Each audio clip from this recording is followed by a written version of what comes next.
করে রেখেছে। তাই শ্রমিকদের কোনো ধর্ম নেই, শ্রমিকদের একটাই ধর্ম, তারা শ্রমিক।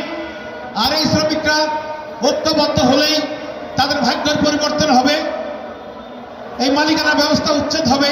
তাই সমস্ত শ্রমিক ভাইদের কাছে এই মে দিবসে আমার আহ্বান, আসুন সমস্ত ভেদাভেদ ভুলে তার উচ্ছেদের ভিতর দিয়ে শ্রমিকদের ভাগ্যের পরিবর্তন করি, সেই আহ্বান জানিয়ে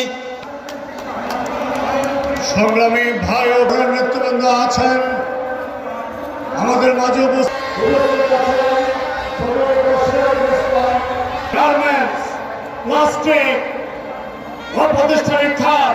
তাই আগামী দিনে আমাদের একটাই, আরেকদিকে শ্রমিকের মাত্র 25,000 টাকা দিবে না।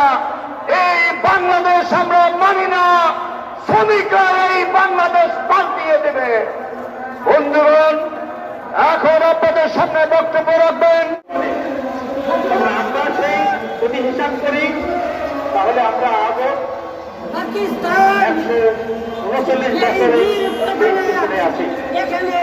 এই মে দিবসে আরো একটি ঘটনা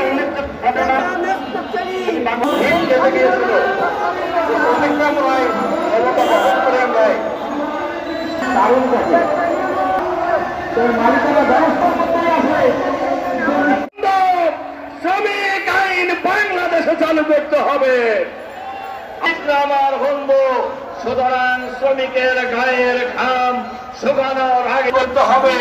বাংলাদেশের শ্রমিকের অধিকার মালিকের রাষ্ট্র কায়েম ছাড়া সম্ভব নয়।